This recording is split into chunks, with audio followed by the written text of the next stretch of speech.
आता आपण अध्याय क्रमांक 2 पाहूयात. श्रीकृष्ण परमात्मेय नमः. अथ द्वितीयोध्याय प्रारंभ. आता हा द्वितीय अध्याय म्हणजे सांख्ययोग या नावाने ओळखला जातो. म्हणजेच निष्काम कर्मयोग म्हणजे काय असतं याचं ज्ञान भगवान श्रीकृष्ण अर्जुनाला देत आहेत. मागच्या विषादयोग या अध्यायामध्ये अर्जुनाला संपूर्ण झालेला विषाद आहे, शोक आहे, तो आता भगवान श्रीकृष्ण दूर करण्याचा प्रयत्न करताना जे ब्रह्म आहे, जे सत्य आहे ते सांगण्यात सुरुवात करतात. इकडं संजय म्हणतो, संजय उवाच तं तथा कृपयविष्ठं श्रुपूर्णानुकूलक्षणं विषदन्तमिदं वाक्यमुवाच मधुसूदन. मधु नावाच्या दैत्याचे विनाशक भगवान श्रीकृष्ण मागे सांगितल्याप्रमाणेच ज्याला कीव आली आहे, ज्याला शोक झाला आहे, ज्याचं मन व्यापलं आहे, आसवांनी परिपूर्ण व्याकुळ शोक करत असलेल्या त्या अर्जुनाला असं म्हणाले. आता श्री भगवान उवाच कुस्तत्वा कश्यमलिमिदं विशेषे समुपस्थितं अनार्यजुष्टमस्वर्ग अकीर्तं कर्मर्जुन. भगवान श्रीकृष्ण म्हणतात, अर्जुना, तुला अवेळी अशिष्ट संमत सुख अथवा स्वर्ग न देणारा अपकीर्तिकारक हा मोह उत्पन्न झालाच कसा. पुढे म्हणतात की क्लेब्यमास्म गम्या पार्थ नेत्वत्व युपद्यते शूद्रम हृदय द्रौबल्यम तत्वाष्टी परदंतनम. हे अर्जुना, तू असं कार्य करतोस जे तुला नरकाला नेणार आहे. हे तुझ्यासाठी योग्य नाही.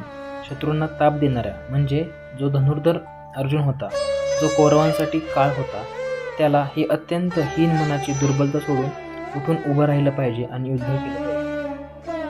मग अर्जुन भगवानांना म्हणतो, अर्जुन उवाच कथं भीष्म महसंख्ये द्रोणच्च मधुसूदन ईशुषभी प्रतियोत्स्यामि पूजा हार्यवरिसुदं गुरुन् हन्त्वा हि महानुभावान् श्रेयो भक्तो भिक्षमपीह हत्वार्थकामस्तु गुरुनेव भुञ्जीय भोगान् रुधिरप्रदिग्धान्. की हे मधुसूदना, या युद्धसंग्रामात भीष्म आणि द्रोणांबरोबर बाणांनी मी कसं प्रत्युद्ध करू. शत्रुनाशका श्रीकृष्णा, ते दोघंही मला पूजनीय आहेत. बघा आता, अर्जुनाचा सर्वात जवळचा मित्र सखा कोण तर मधुसूदन, केशव, श्रीकृष्ण. आणि इथं अर्जुन त्याला शत्रुनाशका श्रीकृष्ण अशी आणखी एक उपाधी देतो आणि म्हणतो की माझ्यासमोर पितामहा भीष्म आणि गुरु द्रोणाचार्य असताना मी त्यांच्यावर माझ्या धनुर्धाराच्या कौशल्याचा वापर करून कसे बाण चालवू. हे सर्व महान भाव आहेत, हे माझे गुरु आहेत, आणि यांच्यावर बाण चालवून विजय प्राप्त करू. यांना मारून जर मला विजय मिळणार असेल आणि यांना न मारता मला जगात भीक मागून सुद्धा खावं लागेल तर ते बरं राहील. मला धनाची इच्छा अजिबात नाही. रक्तानं माखलेला भोग मी कसा काय भोगू. आपल्याला इथं सम्राट अशोकाची आठवण होते. तोही असाच म्हणाला होता कलिंग युद्धानंतर की एवढा सगळा रक्तपात करून, एवढ्या सर्व लोकांना मारून मी काय मिळवलं तर जमिनीचा तुकडा. आणि इथून सुरू होते एका महान पर्वाला, बौद्ध पर्वाला. पण इथं संदर्भ वेगळा आहे. इथं अजून युद्ध व्हायचं आहे आणि अर्जुन म्हणतोय की मी यांना मारून काय करू, साम्राज्य उपभोगू. जे हस्तिनापूरचं साम्राज्य आहे ते उपभोगण्यासाठी मी गुरूंना मारू. आणि पुढं आणखी म्हणतो की यांना न मारता जर मला भीक मागावी लागेल तरी सुद्धा मला मान्य आहे. न चैतद्वित्य कतरन्नो गर्यो यद्वाजवेम यदि वा नो जययु वयाने वहन्त्वा न जिनविषामुत्स्तेवस्ति प्रमुक्ते धातराष्ट्रा. म्हणतो की आम्हाला समजून येत नाही की आमच्यासाठी योग्य काय जिंकावं आणि काय हरावं, आणि कोणाला जिंकावं, कोणासाठी हरावं. ज्यांना मारून मला जिवंत राहण्याची अजिबात इच्छा नाहीये. कापर्ण्य दोष परह स्वभाव पृच्छामि त्वा धर्म समुज्जता यच्छेत्र सानिक्षितिना ब्रही तस्मै शिष्यते हा शाधित्मा त्वा प्रपंचम. की आता हा श्लोक खूप महत्त्वाचा आहे खरं तर, कारण इथं श्रीकृष्ण भगवान आणि धनुर्धर अर्जुन यांच्यामधलं जे मित्रत्वाचं नातं आहे ते इथं संपतं आणि एक वेगळं नातं सुरू होतं. ते आहे गुरु शिष्याचं नातं किंवा एक भक्त आणि भगवंत यांच्यामधलं नातं. इथं अर्जुन म्हणतो की ह्या दोषामुळे लुप्त स्वभाव आणि धर्माविषयीचा मोहग्रस्त मनवाला मी तुम्हाला विचारतो, आणि जे निश्चितपणे श्रेयस्कर आहे, जे माझ्यासाठी योग्य आहे तेच मला तुम्ही सांगावं. मी तुमचा शिष्य झालो आहे, मी तुम्हाला शरण आलो आहे, मला हितोपदेश करावा. इथून पुढं एक शिष्य म्हणून अर्जुन भगवंतांना प्रश्न विचारतो. त्याची एक क्षत्रियाची भूमिका, एका मित्रत्वाची भूमिका इथं संपली आहे असं आपण म्हणू शकतो. नाही प्रपंचामि ममापन्योद्यात यच्चोकमुच्छा मिंद्रियानम अप्याव्यभूमावस पत्नस्मृद्य राज्यसुरान्मपी धात्मी मपत्यय. कारण मला मार्गदर्शन करा, कारण मी पृथ्वीवर निकष्ट समृद्ध राज्य आणि देवतांचं स्वामित्व प्राप्त करून सुद्धा जे माझ्या इंद्रियांचं शोषण करणाऱ्या शोकाला दूर करेल ते मला दिसत नाही. म्हणजे जरी मी पृथ्वीचा राजा झालो तरी आणि स्वामित्व जरी प्राप्त झालं तरी जे माझ्या इंद्रियांचं शोषण करेल, अशा शोकाला दूर करेल असं ज्ञान माझ्याकडे नाही आहे. ते ज्ञान मला हवं आहे. संजय म्हणतात, संजय उवाच एव मुक्ता ऋषिकेशं गूढकेशा परन्तप नयस इति गोविंद मुक्तातुन्नी बहुमा. की राजेंद्र धृतराष्ट्रा, निद्रेला जिंकणारा अर्जुन आणि इंद्रियाला जिंकणारा श्रीकृष्ण असं म्हणून पुन्हा श्रीकृष्णाला मी युद्ध करीत नाही असं स्पष्ट सांगून अर्जुन गप्प झाला. तमुवाच ऋषिकेशं प्रहसन्नेव भारत सैन्ययुरोभमौर्य विशदन्तनवचा. भरतवंशात उत्पन्न झालेले आहे धृतराष्ट्रा, जितेंद्रिय श्रीकृष्ण दोन्ही सैन्यांमध्ये विषाद करणाऱ्या त्या अर्जुनाला विनोद करत असल्याप्रमाणे हे वचन म्हणतात. आणि पुढं श्री भगवान उवाच अशोचानन्वेषोच स्वप्रज्ञावादाच्च भाषसे गताशून्य गताशुच्च नानुसोचन्ति पंडिता न त्वत्वाह जातु नासं न दत्वनेमे जपाधीप न चैव न भविष्याम सर्वे वयंत परम. श्रीकृष्ण भगवान म्हणतायत की त्याचा शोक करू नये, त्याविषयी तू शोक करत आहेस. ज्ञानी लोकांच्या भाषा बोलतो आहेस आणि शोकसुद्धा करतो आहेस. खरं तर ज्ञानी पुरुष मेलेल्या विषयी किंवा जे हातातून सुटलं आहे त्याच्याविषयी शोक करत नाहीत. ज्ञानी पुरुष फक्त नदीसारखे वाहत राहतात प्रवाहामध्ये, मागे पडलेल्या ठिकाणांचा विचार करत नाहीत. भगवान हे सांगतात, मीही नव्हतो, कदाचित तूही नव्हतास, हे जनसागर नव्हता असं कधीच नाही. हे सर्व आधीही होते, आत्ता आहेत आणि पुढेही राहणारच आहे. त्यामुळे तू शोक करू नकोस. मी कोणाला मारतो, मी का मारतो याचा, तू फक्त तुझं कर्तव्य कर. देही नोस्मि नथ्या देहे कौमार यौवन जरा तथा देहांतर प्राप्ती निर्भिस्त नमुह्यती. ज्याप्रमाणे या देहात बाल्य, तारुण्य, म्हातारपण आहे, तसंच देहधारी जीवाला दुसऱ्या देहाची प्राप्ती होते. त्याविषयी ज्ञानी मोहग्रस्त होत नाहीत. म्हणजेच इथून भगवान सांगत आहेत की तू या देहाच्या पलीकडे बघायला सुरुवात कर. जे तुला समोर भौतिक देह दिसतोय त्याच्या पलीकडे जे विश्व आहे त्याच्याकडे बघ. मात्र स्पर्शांतु कौंतेन शीतोष्ण सुख दुःखा आगमापेय नसती निस्त्यास्तादी दिक्षव भारत. हे कोणती पुत्र अर्जुना, थंड गरम भासविणारे आणि सुख आणि दुःख देणारे इंद्रियांचे विषयांशी असलेले संबंध तर आहेतच, ते उत्पन्न होणारे, नाश पावणारे अनित्य आहेत. भरतवंशात उत्पन्न झालेल्या अर्जुनात तू ते सहन कर. यहिन व्यथनयन्ते ते पुरुष सम दुःख सुख धीर सोमवृत्वाय कल्पते नासुतो विद्यते भावो ना भाव विद्यते सतम उभरोप्य दृष्टंतस्तोत्यस्तदर्शनभिः अविनाशी तु तद्विद्धि येन सर्वमिदं विनाशम्य विषयस्यम्यक् गच्छन्त कुर्तु महती. हे नरश्रेष्ठ अर्जुना, सुखदुःख समान मानणाऱ्या आणि धैर्यशाली ज्या पुरुषाला हे पीडा देत नाहीत तोच मोक्षाला अधिकार प्राप्त होतो. वस्तूची सत्ता राहत नाही आणि सत्वस्तूचा अभाव होत नाही. तत्ववेत्यांनी या दोहाचा शेवट पाहिला. जी वस्तू विनाशरहित समज, ज्यानं हे सर्व दृश्य विस्तारलं आहे, अपरिवर्तनशील या वस्तूचा कोणी नाश करण्यास समर्थन नाही. म्हणजे या भौतिक देहाचे जे पलीकडे आहे ते कधीही संपत नाही, ते शाश्वत आहे. तू त्याचा शोध घे. अंतोवंत्य इमे देहा नित्यस्तु का शरीरीन अनाशिनो प्रेमस्य तस्माद्युष भारत. की नाशरहित कोणाच्याही प्रमाणाने सिद्ध न होणाऱ्या नित्य देहधाराचे जे देह अंतर्धान पावले आहेत, त्यासाठी भरतकुलपण अर्जुना तू युद्ध कर. ये न वेंती हंतार यच्च न मे हंते उभतो न विजयंती नाह हंती न हन्यते. की जो माणूस याला मारणारा समजतो आणि जो याला मेल्याला समजतो ते दोन्ही जाणत नाही. खरं तर आत्मा मरत नाही आणि मारल्याही जात नाही. आता बघा, ज्या विषयी गीता भाष्य करते तो विषय म्हणजे आत्मा. म्हणजे या भौतिक देहाच्या पलीकडे नेणाऱ्या गोष्टी इथून सुरू होतात. भगवान श्रीकृष्ण सांगत आहेत अर्जुनाला की तू युद्ध, जन्म, मरण, मृत्यू, साम्राज्य ह्या सगळ्या भौतिक गोष्टी त्याच्या पलीकडे बघ. आणि ती आहे तर आत्मा आहे. तो मरतही नाही, जिवंतही होत नाही, तो फक्त असतो. म्हणजे हे फक्त असण्याची कृती आहे.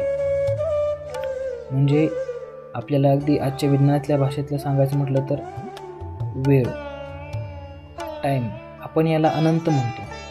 जे केव्हा होतं हे माहीत नाही आणि पुढं कुठंपर्यंत आहे हे माहीत नाही. त्याच्याशी याचा साधर्म्य लागतो आपल्याला, जो की अध्यात्मामध्ये त्याला आत्मा म्हटलं आहे. न जायते मिन्यते वा कदाचित नाय भूत्वा भविता न भूष्य अजो नित्य शाश्वतोय पुराणो न हन्ते हन्यमान्य शरीरे वेदान विनाशी न नित्य एज मन्यव्ययम कथच पुरुष पार्थक घातयंती हतकम. की जो कधी उत्पन्न होत नाही, मरत नाही किंवा पुन्हा होणारही नाही, हा उत्पत्ती विरहित निरंतर शाश्वत राहणारा प्राचीन आहे. तो शरीराच्या मारल्यानं मारला जात नाही. म्हणून हे अर्जुना, जो हे जाणतो, नित्य जाणतो, तो पुरुष कधीच मरत नाही आणि तो कोणाला मारतही नाही. वासांसी जीर्णा येत तथा विहाय नवानी गृहाणी नरोपराणी तथा शरीरानी विहाय जीर्णा नन्यान्य संयांती ननानी देही.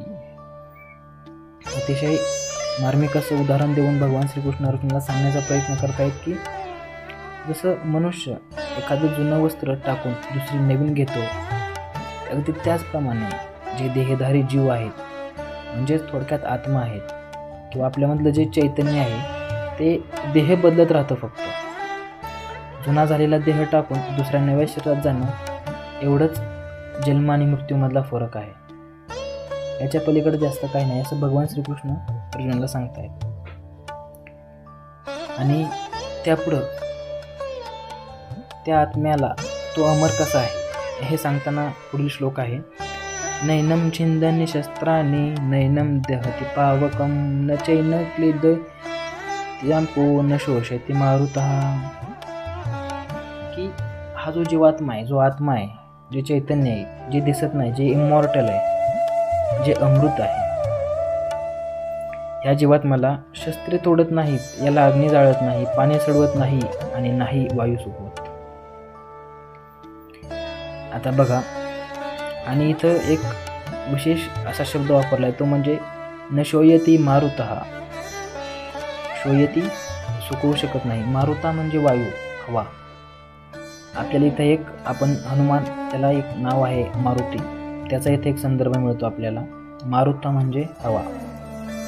अच्छोद्यो यमदाह्यो यमक्लेशो ह्यशोष एवच नित्य सर्वगत स्थानोरल्चो ये सनातन. हा जीवात्मा तोडण्यायोग्य नाही, जाळण्यायोग्य नाही, सडवण्यायोग्य नाही, सुकवण्यायोग्य सुद्धा नाही. अनित्य, सर्वत्र निश्चल आणि जडमुख अनारंभ आहे. अव्यक्तो न यमचिंद्यो य कर्म विकार्य अमुच्यते तस्मात् देव विद्येन नानुशोचितुर्महसी. हा जीवात्मा इंद्रियांना अगोचर अर्थात अदृश्य आहे. अगोचर, गोचर म्हणजे ज्यांना स्पर्श करता येतो, ज्याला इंग्लिशमध्ये टँजेबल असं म्हणतात. तर अगोचर, इनटँजेबल, ज्याला स्पर्श करता येत नाही, असा अदृश्य आहे. म्हणजे हे खरं तर आत्म्याचं वर्णन सुरू आहे या सगळ्या श्लोकांमध्ये की आत्मा कसा आहे नेमका. याची व्याख्या करण्याचा प्रयत्न केला इथे. त्याला मारता येत नाही, त्याला स्पर्श करता येत नाही, जो दिसत नाही, पण हा कसा आहे तर अमर आहे. हा चिंतन करण्यासारखा नाही, हा विकार रहित, विकार असतात षडरिपू म्हणतात, हा विकार रहित आहे. त्याकरता त्याला असं जाणून तू शोक करण्यास योग्य नाहीयेस.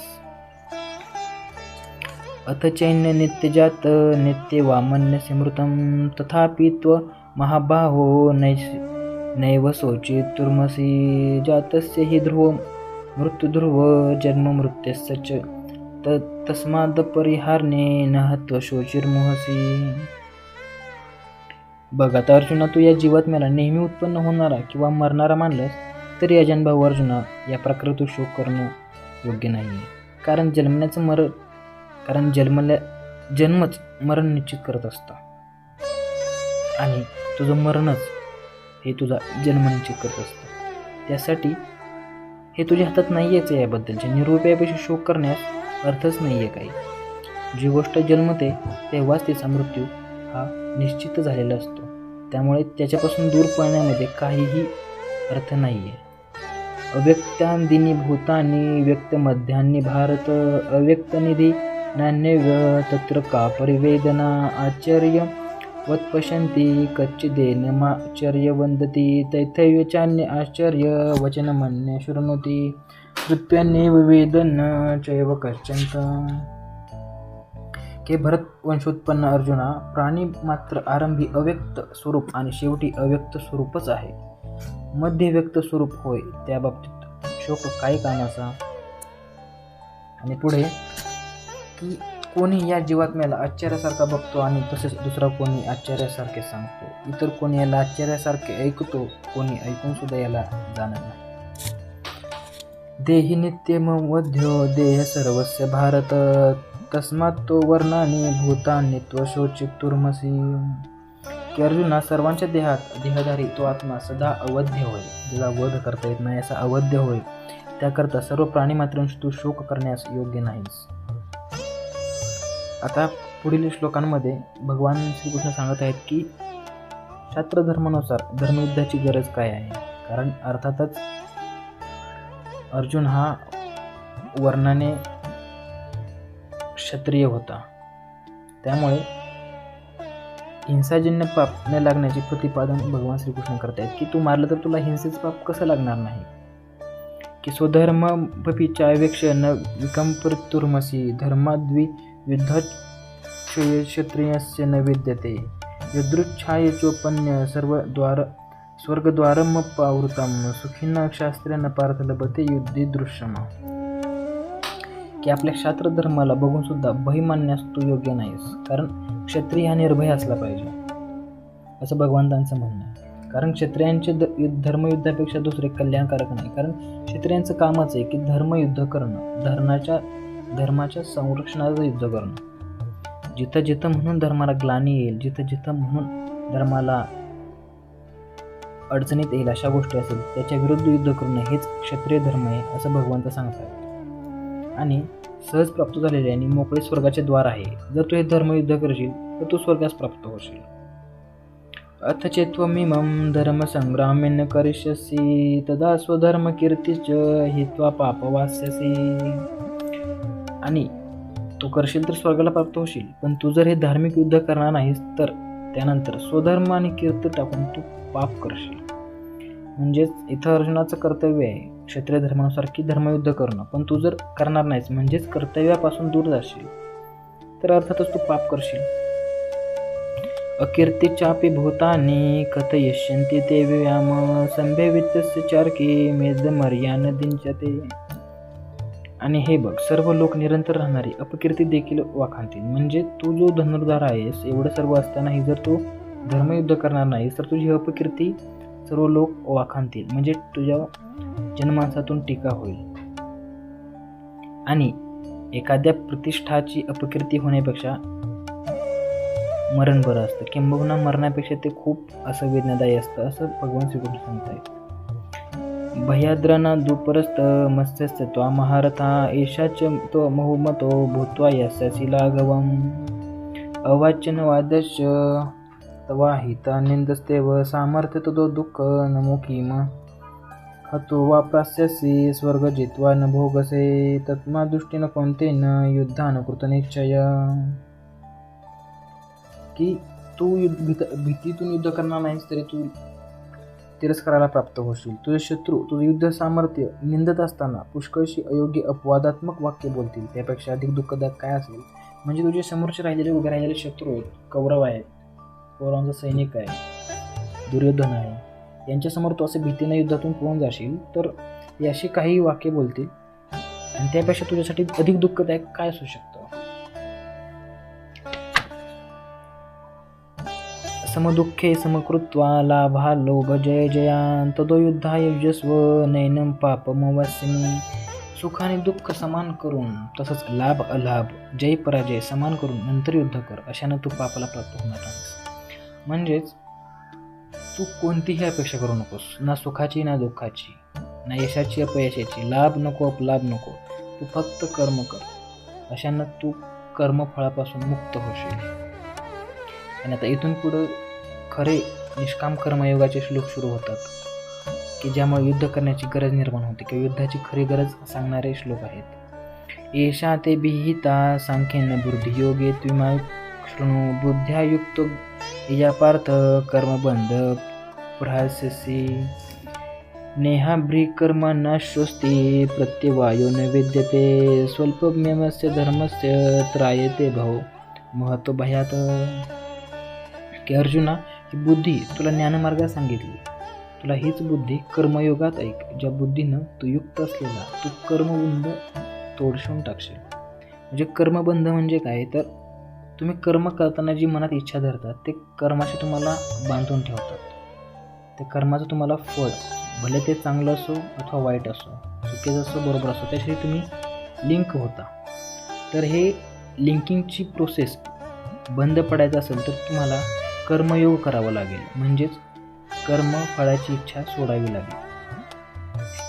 आणि या ईश्वरीय कर्मयोगात आरंभ केल्यासच नाश पावतो आणि तो अपराध नसतो. म्हणजे धर्माचं थोडंसं केलेलं आचरण हे मोठ्या भयापासून सोडवत असतं. व्यवसायात्मिका बुद्धिरेहेक कुरुनंदन भूशाखा हंतत्याय बुद्धो व्यवसायिका नाम. की हे कुरुनंदन अर्जुना, या निष्काम कर्मयोगात निश्चयात्मक बुद्धी एकच असते. कारण निश्चयहीन अज्ञानांच्या बुद्ध्या फार शाखा उपशाखावाल्या आणि अनंत असतात. की निष्काम कर्मयोग करणारा निश्चयात्मक बुद्धी एकच असते. याचा अर्थ काय की एकदा निश्चय केला की त्याला पुन्हा डाऊट्स नको, पुन्हा संशय नको की मी हे केल्याने काय होईल, मी ते केल्याने काय होईल. जिथं तुमचा ठाम असा निश्चय असतो तिथं बुद्धी एकच असते. बुद्धीने एकदा ठरवलेलं असतं आणि ते निश्चित असंच असतं. कारण निश्चयहीन जे अज्ञान असतात त्यांच्या बुद्ध्यांच्या फार शाखा उपशाखा अनंत असतात. हे करू का, ते करू का, ते केल्याने काय होईल, मग त्याचे परिणाम काय होतील. म्हणजेच ठाम निश्चय नसणे याला थोडक्यात भगवंतांनी अज्ञान असं म्हटलंय. यामिमां पुष्यन्ता वाचं प्रवदत् विपश्चितं वेदवादरतान् पार्थज्ञानदस्थितिवादिनं कामात्मानं स्वर्गपरा जन्म कर्म फलाप्रदं क्रियाविशेषबहुलं भोगेश्वरगतिप्रति भोगेश्वर्यप्रसक्तां तया प्रहत्य च साम व्यवसायत्मा बुद्धी समाध्वन विधीयते. ही अर्जुना, वेदाविषयाच्या तर्कवितर्कात घडलेले स्वर्गप्राप्ती तत्पर स्वर्गाशिवाय आणखी काही नाही असं बोलणारे सकामबुद्धीचे अज्ञान लोक जन्म कर्माची फळं देणाऱ्या भोग ऐश्वर यांच्या प्राप्तीसाठी नानाविध क्रियाकल्पांनी भरलेल्या ज्या या फुलवून सांगितलेल्या भाषा बोलतात, त्या भाषेनं ज्याच्या मनाला भळ पडते त्या भोग ऐश्वर्यात आसक्त पुरुषांची निश्चयात्मक बुद्धी ईश्वराला लागत नाही. त्रिगुणेत्विषदा वेदो निस्त्रगुणे भवार्जुन निद्वंतो नित्यसत्त्वातो निर्गो यक्षेमात्मवान यावर्णार्थ उदपाने सर्वत्मान समुद्योदगे तावार्थ सर्वेषु वेदेषु ब्राह्मणस्य विजायत. हे जे विषयवाले पुरुष आहेत, जे त्रिगुणरहित द्वंद्व रहित अर्थात राग द्वेष काम क्रोध मदमत्सर सुखदुःख इत्यादी रहित नेहमी सत्वावस्थेत राहणारा चिंतन रहित हो. चहूकडून भरून वाहणारा सरोवर प्राप्त झाल्यावर जितके लहान तळाशी प्रयोजन असते ज्ञानी ब्रह्मवेत्त्याला सर्व वेदाविषयी तितकेच प्रयोजन असते. याचा भावार्थ असाच की सरोवर प्राप्त झाल्यावर लहान तळाशी जसे प्रयोजन राहत नाही, त्याचप्रमाणे ब्रह्मज्ञान प्राप्त झाल्यावर कर्मकांडाने युक्त वेदांचेही प्रयोजन त्या ब्रह्मवेत्त्याला राहत नाही. म्हणजेच भगवंत इथे सांगतायत की तू वेदांचं ज्ञान घे, वेदांचं ज्ञान घे, पण तिथं थांबू नकोस. तू जे अंतिम सत्य आहे, जे ब्रह्मज्ञान आहे ते मिळव. आणि यानुसार मग वेदामध्ये जे काही कर्मकांड सांगितले आहेत त्याचा काय अर्थच राहत नाही. म्हणजेच इथं भगवंत अतिशय महत्त्वाची गोष्ट सांगतात की तू कर्मकांडांमध्ये अडकू नकोस. त्या कर्मकांडांमागचं जे प्रयोजन आहे त्याच्यावर लक्ष दे. म्हणजेच आपण नेहमीच्या भाषेत जे म्हणतो साधन, साध्य आणि साधक. तू साधक आहेस. साध्य काय आहे तर ज्ञान आहे, वेद आहे, ब्रह्मज्ञान आहे. साध्य काय आहे तर मोक्ष आहे किंवा तुझ्या मनाची शांती आहे. तू तुझ्या साध्यावर लक्ष ठेव. साधन काहीही असेल, भले ते वेद असतील, गीता असेल किंवा कोणतंही ज्ञान असेल, जर तू साधनामध्येच अडकला तर काहीही अर्थ नाही. किंबहुना तू जर साधनामध्ये अडकला तर तू अंतिम सत्यापर्यंत पोहोचणारच नाहीस. म्हणून जसं जेव्हा नदी सागराला मिळते तेव्हा लहान लहान आलेल्या ओहळांचं महत्त्व राहत नाही, ती नदी म्हणून मिळते. तसंच तू जेव्हा ब्रह्मज्ञानापर्यंत पोहोचशील तेव्हा तू वेदातले केलेले कर्मकांड किंवा वेदामध्ये सांगितलेले कर्मकांड महत्त्वाचे राहत नाहीत आणि ते ब्रह्मवेत्त्याला त्याबद्दल काहीही असता वाटत नाही.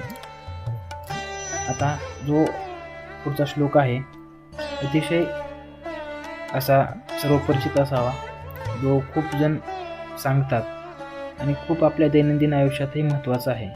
तो म्हणजे श्लोक क्रमांक 47. कर्मण्यव्याधिकारस्ते मा फलशु कदाचन मा कर्मफल हेतुर्भुवा ते संगोस्व कर्मणी योगस्थ गुरुकर्माने संगीतत्वा धनंजय सिद्धसिद्धो समभूत्वा समत्व योग उच्यते.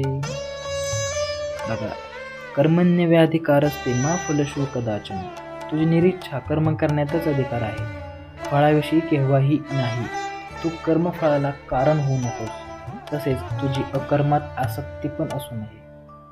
म्हणजेच तू फक्त कर्म कर, कर्मफळाची आसक्ती नको आणि त्या फळाला कारणही होऊ नकोस. मागे सांगितलेल्या एका श्लोकाप्रमाणे जर तू कर्म करताना त्या कर्माच्या परिणामांची आसक्ती मनात ठेवणार नसशील, भले त्याचे परिणाम चांगले असतील किंवा वाईट असतील, पण जर तू आसक्ती सोडशील तर त्याचे कर्मफळाचे कारण होत नाही. तो तिथंच त्या कर्मातून मुक्त होतोस. आणि पुढे म्हटले की धनाला जिंकणाऱ्या अर्जुना इच्छा सोडून कर्म कर. सिद्धी किंवा असिद्धी असेल, समान होऊन असा योगयुक्त तू कर्म कर. समता योग म्हणवला जातो की ज्याला कोणतंही कर्म करताना त्या कर्मफळाची अपेक्षा असत नाही. दूरेन व्यवहार कर्म बुद्धी योगान धनंजय बुद्धो शरणम विच्छ कृपान फल हेतवा बुद्धियुक्तो जहातिह उभे सुकृत दर्शते तस्माद्यो युज योगा कर्मेषु कौशलम कर्मज्ज बुद्धियुक्ता ही फलतत्वा मनीषण जन्मबंधी विर्नियुक्ता पद गच्छज्ञामेय. की या जगात बुद्धिनियुक्त असलेला पुरुष कर्माची बरीच अथवा वाईट अर्थात दोन्ही प्रकारची फळं टाकतो. त्या योगाकरता तो स्वतःला लाव, योग कर्मात कुशल हो. कारण बुद्धियुक्त ज्ञानी पुरुष कर्मापासून निर्माण होणारे फळ सोडून जन्ममृत्यूच्या बंधापासून सुटून दुःखरहित पदाला पोचतो. यदा ते मोहकलिल बुद्धी व्यर्तित्यशती तदा गत्यांसी निर्वेद श्रोतसेय शत्रुश्च. तुझी बुद्धी जेव्हा मोहरूपी चिखल पार करेल तेव्हा ऐकावायच्या व ऐकलेल्या ज्ञानासंबंधी कंटाळा करशील. विप्रातिपन्ना ते यदास्तात निश्चला समाधावचला बुद्धिस्ता योगमेवसी. अर्थवादात्मक ज्या वेदाच्या श्रुती आहेत त्या श्रुतींनी चंचल झालेली तुझी बुद्धी जेव्हा परब्रह्म चिंतनास विकल्परहित होऊन स्थिर होईल तेव्हा तू योगाला प्राप्त. आता पुढील काही श्लोकांमध्ये स्थितप्रज्ञाचं लक्षण म्हणजे सुखात दुःखात जयात पराजयात ज्याची बुद्धी स्थिर आहे, ज्याचे मन स्थिर आहे, ज्याच्या भावना स्थिर आहेत, त्याचं वर्णन येत आहे. तर याची सुरुवात अर्जुनाच्या प्रश्नाने होते की अर्जुन उवाच स्थितप्रज्ञस्य का भाषा समाधिस्तेच केशव स्थित्यस्य की प्रभाषेत किमासीत वर्जत किमा. की हे केशवा, खूप सुंदर किंवा केसवाल्या भगवंता, कारण आपल्याला माहिती आहे की भगवान श्रीकृष्ण परब्रह्म परमेश्वर अवतार आहेत. त्याला अर्जुन म्हणतो की तो दिवशी खूप सुंदर आहे, तुझे केस खूप आकर्षक आहेत. अशा ईशचिंतनात लावलेल्या स्थितप्रज्ञाचं लक्षण कोणतं असेल? स्थिर बुद्धी असलेल्या पुरुषानं कसं बोलावं, कसं राहावं, कसं चालावं. आता मागे आपण पाहिलं तिथं आत्म्याचं वर्णन दिलं आहे, आत्मा कसा आहे. आता इथं भगवान श्रीकृष्ण सांगितलं की तू स्थितप्रज्ञ हो. मग प्रश्न पडतो अर्जुनाला की स्थितप्रज्ञ हो म्हणजे नेमकं काय हो? स्थितप्रज्ञ पुरुष ओळखायचा कसा? तो कसा बोलतो, तो कसा असतो, तो कसा राहतो, कसा चालतो. मग श्रीकृष्ण भगवंत म्हणतात की श्री भगवान उवाच प्रजहाती यदा कामास्य सर्वप्रार्थ मनोगतान आत्मत्मेवात्यन तुष्ट स्थित प्रज्ञस्योच्यते. की अर्जुना, जेव्हा जीव पुरुष मनातल्या सर्व इच्छा सोडतो तेव्हा आत्म्यात परब्रह्मात आत्म्यानेच प्रसन्न असा पुरुष स्थितप्रज्ञ म्हणला जातो. दुःखशेना गन्माना सुखेन विगत स्पृहा वितराग भय क्रोध स्थित धीर्मुच्यते यंत्रान भरस्नेह हत्यस्ते प्राप्त शुभाशुभ नाभिद्यदंती निर्दिष्टे तस्य प्रज्ञा प्रतिष्ठिता. जो सर्व विषयी स्नेहरहित आहे, जो सुख दुःखादी प्राप्त करून चांगलं मानत नाही आणि वाईटही मानत नाही, ज्याची बुद्धी स्थिर झाली असं समजावं. म्हणजे स्थितप्रज्ञ ही जी संकल्पना आहे भगवद्गीतेमधली, ही आपल्या दैनंदिन आयुष्यामध्ये अतिशय मोलाची अशी संकल्पना आहे असं मला वाटतं. कारण जेव्हा आपण अपेक्षारहित गोष्टी करणं म्हणतो, कारण या अपेक्षारहित झाल्यानंतर किंवा स्थितप्रज्ञ झाल्यानंतर खरं तर आपल्याला त्या प्रक्रियेमधला आनंद मिळतो. आपल्याला कोणताही मोह राहत नाही एखादी गोष्ट करण्याचा, एखादा गोष्ट होण्याचा, आपल्याला इच्छित असं त्याचा परिणाम साधण्याचा. आणि आपल्याला कोणताही स्नेहही नसतो, दुःखही नसतं. जे आपलं फक्त असणं की जस्ट बीइंग, ही जी गोष्ट आहे ना, ती गोष्ट म्हणजे स्थितप्रज्ञ. अतिशय मला आवडलेली भगवद्गीतेतील सर्वात आवडणारी अशी संकल्पना आहे आणि जी खऱ्या अर्थानं आपल्या आयुष्यात गरजेची आहे असं मला वाटतं. यदा सहरते चाय कुष्मांडारविण्य सर्वशा इंद्रियाने स्थितोभिर्जे तस्ते प्रज्ञा प्रतिष्ठिता. की आता इथं खूप छान असं उदाहरण दिलं आहे भगवंतांनी की एक कासव आपल्या पादादी अवयवांना ज्याप्रमाणे झाकून घेतो. आपण कासव पाहिला असं, जेव्हा त्याला असं वाटतंय की सभोवतालची परिस्थिती आपल्यासाठी सुरक्षित नाही, तो सर्वांग आपलं त्या कवचाखाली घेतो. त्याचे चारही पाय, त्याची सोंड, सर्व काही, आणि वर फक्त शिल्लक राहतं कवच. त्याचप्रमाणे मुनी किंवा म्हणजे योगी किंवा स्थितप्रज्ञ पुरुष सर्व प्रकारे रूप, रस, गंधादी विषयांपासून त्वचादी इंद्रिये आवरून धरतो तेव्हा त्याची बुद्धी स्थिर झाली असं समजावं. अतिशय मार्मिक उदाहरण दिलेलं आहे. विषया विनिर्वंते निर्हास्य देहिनं रसवर्ज्य रसोत्प्यस्य परदृष्टा निर्वर्तते. आता इथं आहाराबद्दल बोलले की जो स्थितप्रज्ञ पुरुष आहे, जो आहार अनुराग दूर होतो, विषय निवृत्त होतात की मला असंच आहार पाहिजे, मला तसाच आहार पाहिजे, विषय निवृत्त होतात. या साधकाचे परब्रह्मांना पाहून अनुराग सुद्धा निवृत्त होतात. येतो तो हॅपी कोणते पुरुषस्य विपाशित इंद्रियानी प्रथमाधीनी हरंती प्रसन्न भन. की अर्जुना, कारण ज्ञानसंपन्न प्रयत्नशील पुरुषाची देखील क्षती पोहोचवणारी इंद्रिये मनाला जबरदस्त हरण करतात. कारण इथं खरं तर भगवंताच्या दृष्टिकोनातून मनुष्या स्थितप्रज्ञ होण्यापासून रोखणारी कोणती गोष्ट असेल ते म्हणजे इंद्रिय, आपली इंद्रिय म्हटलेली आहे.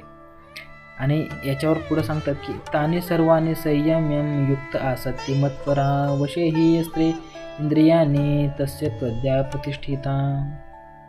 की त्या सर्व इंद्रियांचं संयमन करून मतपरायण असावं, कारण ज्यांची इंद्रिय वश आहेत त्यांची बुद्धी स्थिर राहते. आता भगवद्गीता ही भारतीय परंपरेमधलं सर्वात महत्त्वाचा ग्रंथ होण्याचं कारण हे एक असावं की याच्यामध्ये जे सार सांगितलं आहे किंवा जे स्थितप्रज्ञ असण्याचं कारण सांगितलं आहे किंवा उपाय सांगितलेले आहे ते जवळपास भारतीय खास करून हिंदू परंपरेतल्या सर्व संतांनी सांगितलेले आहेत. अगदी गौतम बुद्ध घ्या, महावीर घ्या, सर्वांनी सांगितले की तुमच्या दुःखाचं कारण हे तुमचं सुख आहे, सुखाची इच्छा आहे. आणि सुख म्हणजे काय तर आपल्या पंचेंद्रियांद्वारे आपण जे जाणवतो म्हणजे what we sense through our all sensible organs is the cause of all our pains. म्हणून की जोपर्यंत तुमची इंद्रिय वश होत नाहीत तोपर्यंत तुमची बुद्धी स्थिर होणार नाही. हे अतिशय मुख्य असं संपूर्ण गीतेतलं तत्व आहे. आणि पुढं म्हणतात भगवंत की ध्यायतो विषयान्नस्पु शंगस्ते पुष्पजायते संगास्तेन काम क्रोधान भिजातेय. की विषय चिंतन करणाऱ्या पुरुषाची त्या विषयात प्रीती उत्पन्न होते, प्रीतीमुळे भोगेच्छा उत्पन्न होते, त्या भोगेच्छेनं क्रोध उत्पन्न होतो, क्रोधानं अविवेक उत्पन्न होतो, अविवेकानं स्मृतिभ्रंश होतो, स्मृतिभ्रंशामुळे बुद्धीचा नाश होतो आणि बुद्धीच्या नाशानं सर्वनाश होतो. म्हणजे इथं आपल्याला एका श्लोकाची आठवण येईल जो आपल्या महात्मा फुलेंनी सांगितलं आहे की मतिविना गती गेली, गतिविना शूद्र खसले. हा जो श्लोक आहे तिथं भगवंतांनी त्याच सारखा एक श्लोक सांगितला आहे किंवा एक सायकल सांगितली आहे की जेव्हा तुम्ही विषयाचं चिंतन करता म्हणजे कुठली तरी एखादं गोष्टीचा कर्म करत असता त्यावेळेस त्या विषयाबद्दल तुम्हाला प्रेम उत्पन्न होतं. प्रेम उत्पन्न झाले की त्याची भोग इच्छा उत्पन्न होते, त्या भोग इच्छेनं क्रोध उत्पन्न होतो. कारण जेव्हा तुम्हाला एखादी गोष्ट आवडते ती मिळत नाही, त्याची भोगण्याची इच्छा पूर्ण होत नाही, त्यामुळं साहजिक आहे क्रोध उत्पन्न होतो. क्रोध झाला की अविवेक उत्पन्न होतो, क्रोध आला की अविवेक, विवेक सुटला की काहीही करून मला ती गोष्ट हवी आहे, तिथं अविवेकाची हात सुटतो. अविवेक सुटला की स्मृतिभ्रंश होतो, स्मृतिभ्रंशानं बुद्धिनाश होतो. बुद्धी म्हणजे काय गोष्ट लक्षात ठेवायच्या स्मृतिनाश. पण भगवंत इथे तेवढाच अतिशय संकुचित अर्थ नाही सांगत. बुद्धिनाश किंवा स्मृतिभ्रंश म्हणजे चांगलं आणि वाईट ज्या काही स्मृती आहेत वेगळं करण्याच्या ही क्षमता संपून जाते. बुद्धीचा नाश हा सर्वनाश होतो. म्हणजेच सर्वात महत्त्व कशाला दिलं असेल भगवंतांनी तर बुद्धीला दिलं आहे, तुमच्या बुद्धीला, तुमच्या इंटेलेक्च्युअलला. रागद्वेष वियक्यस्तु विषयान त्रिनचरण आत्मवर्षो निधी आत्मा प्रसादमच्च गच्छति. परंतु जो परमेश्वर आज्ञेचं पालन करणारा रागद्वेष विरहित आपल्या अधीन केलेल्या इंद्रियांचे विषय सेवन करून प्रसन्नतेला प्राप्त होतो. प्रसादे सर्व दुःखानं हानिरस्वत जायते प्रसन्नचेतसो द्याशो बुद्धी पर्यविष्टते नास्ति बुद्धी रसयुक्त च न जागतिक भावना न भाव च्या भावेत शांती कुतम सुख. की चित्त प्रसन्न असल्यामुळे या मुमुक्षच्या सर्व दुःखांचा नाश होतो. प्रसन्न चित्तवाल्याची लवकर बुद्धी एकाग्र होते. बघा आता की ज्याचं चित्त प्रसन्न आहे त्याची बुद्धी एकाग्र होते. आणि जोपर्यंत बुद्धी तुमची शाबूत आहे तोपर्यंत तुम्ही स्थितप्रज्ञ आहात. खूप छान असं इंटरलिंकिंग केलं आहे यामध्ये की प्रसन्न चित्तवाल्याची बुद्धी लवकर एकाग्र होते आणि जोपर्यंत तुमची बुद्धी एकाग्र आहे किंवा बुद्धी शाबूत आहे तोपर्यंत तुम्ही स्थितप्रज्ञ आहात. जेव्हा बुद्धीचा नाश होतो तेव्हा सर्वनाश होतो. आणि योग रहित असंयमी पुरुषाला बुद्धी नसते, असंयमी पुरुषाला भावना नसते, भावनाहीनाला शांती नसते, शांतीहीनाला सुख कसं काय मिळणार आहे. म्हणजे एवढं समर्पक असं या सर्वांचं जोडणी केली, मांडणी केली की बुद्धी असेल स्थितप्रज्ञ असाल, बुद्धी नसेल फक्त भोग घ्याल, योग नसेल तुम्हाला असंयमी असाल, असंयमी माणसाला भावना नसते. म्हणजे बुद्धीचं आणि भावनेचं नातं जोडण्याचं काम या श्लोकामध्ये केलेलं आहे. तुम्हाला बुद्धी आणि भावना, बऱ्याचदा असं म्हटलं जातं की जिथं बुद्धी आहे तिथं भावना नसतात, पण भावना आणि बुद्धी सोबत राहू शकते. किंवा किंबहुना जर तुम्हाला खरं पुरुष मूळ त्या स्थितप्रज्ञत्वाच्या पातळीपर्यंत पोहोचायचं असेल तर बुद्धी आणि भावना सोबतच असाव्या लागतात. त्याच्याशिवाय सुख मिळत नाही, कारण शांती मिळत नाही आणि शांतीहीनाला सुख मिळत नाही. आता पुढील श्लोक पहा. इंद्रियाणाहि चरतां यत्मोन युधी विधीयते तद्यस्य हरिते प्रज्ञा वायुर्नाम भावसी. कारण आता पाण्यातील नावेला हवा ज्याप्रमाणे कुठेही घेऊन जाते त्याचप्रमाणे विषात विहार करणाऱ्या इंद्रियांच्या मागे जे मन लावले जाते तेच मन त्या बुद्धीला हरण करते. आता इथं गण आणि बुद्धी वेगळी केली आहे बघा, की जे मन आपण इंद्रियांच्या मागे लावले आहे ते इंद्रिय आपल्याला सागरात दिशाहीन झालेल्या नावेप्रमाणे आपलं आयुष्य नेत राहतात आणि ते बुद्धीला हरवून टाकतात. तस्मादस्य महाबाहो निर्गुतानि सर्वशा इंद्रियानिद्रियद्रभ्यस्य प्रज्ञा प्रतिष्ठिता. अर्जुना, त्यासाठी ज्याची इंद्रिये विषयापासून सर्वथा आवरलेली असतात त्याची बुद्धी स्थिर असते. आता पुढील श्लोकांमध्ये जे स्थितप्रज्ञ आहे त्याचं महात्म्य काय आहे, त्याचं मोठेपण कशात आहे त्याची माहिती आहे. या निशा सर्वभूतांना तस्य जागति संयमी यस्य जागृती भूतानि सा निशा पच्युत मुने. आता इथं खूप छान असं उदाहरण दिले की मुनी आणि साधारण पुरुष किंवा साधारण माणसं म्हणूयात आपण, यांच्यामध्ये फरक काय तर जी सर्वसाधारण रात्र असते त्या रात्री संयमशील योगी जागतो आणि ज्या वेळी दिवसा लोक जागतात मुनीची ती रात्र असते. आपूर्यमानचलं प्रतिष्ठं समुद्रमाप प्रविशीदन्त तदोकानस प्रविशी सर्वे सशांती मात्योत्मानकामी. म्हणजे चहुदिशांना परिपूर्ण अशा मर्यादा न सोडणाऱ्या समुद्रात जसं नद्याचं पाणी शिरतं त्याचप्रमाणे सर्व इच्छा ज्यात प्रवेश करून शांत होतात शांतीला प्राप्त होतो. भोगाची इच्छा करणारा शांतीला प्राप्त होत नाही. म्हणजे आपल्याला माहीत आहे दरवर्षी कितीही नद्यांनी पाणी आणून सागरात सांडलं तरी सागर आपली मर्यादा कधीच ओलांडत नाही. अगदी त्याचप्रमाणे आपल्या मनामध्ये जरी ह्या इच्छारूपी नद्या कितीही आल्या तरी जो स्थितप्रज्ञ पुरुष आहे तो आपली मूळची जागा कधीच सोडत नाही. तो आपल्या जागी स्थिर राहतो. कितीही इच्छारूपी नद्या सामावल्या तरी भगवंतांनी इथं आपल्याला पुरुषाला किंवा व्यक्तीला सागराची उपमा दिली आहे आणि ज्या काही आपल्या इच्छा आहेत त्यांना नदी असं म्हटलं आहे. विहाय कामान्य सर्वामुपान्नेश्वरती निस्पृहा निर्मौन निरंकार सशांती मगच्छती. की जो पुरुष सर्व इच्छा सोडून ममत्व रहित अहंकार रहित स्वरहित होऊन राहतो तो शांतीला प्राप्त होतो. यशा ब्राह्मी स्थिती प्रार्थनेन प्राप्तिर्भवति स्थितवास्यान्मकाले वर्णानि मुच्यते. ही ब्राह्मी स्थिती आहे. ही स्थिती प्राप्त करून साधक मोहाला प्राप्त होत नाही. अंतकाळी देखील या अवस्थेत राहून तो ब्रह्मनिर्वाण पदाला प्राप्त होतो. इति श्रीमद्भगवद्गीतासु ब्रह्मविद्या योगशास्त्रे श्रीकृष्ण अर्जुन संवादे सांख्ययोगो नाम द्वितीय अध्याय संपूर्ण. इथं द्वितीय अध्याय संपलेला आहे. हा सांख्ययोग आहे किंवा निष्काम कर्मयोग शास्त्र असं म्हटलं जातं याला. हा गीतेमधील 15व्या अध्यायासोबतच अतिशय महत्त्वाचा असणारा हा अध्याय आहे. कारण या अध्यायामध्ये सांगितले आहे की बुद्धी काय आहे, स्थितप्रज्ञ म्हणजे काय, इच्छा काय, मोह काय, त्याची कारणं काय आहेत आणि त्यापासून दूर कसं राहायचं या सर्वांचं वर्णन म्हणजेच आपला हा निष्काम कर्मयोग अध्याय 2.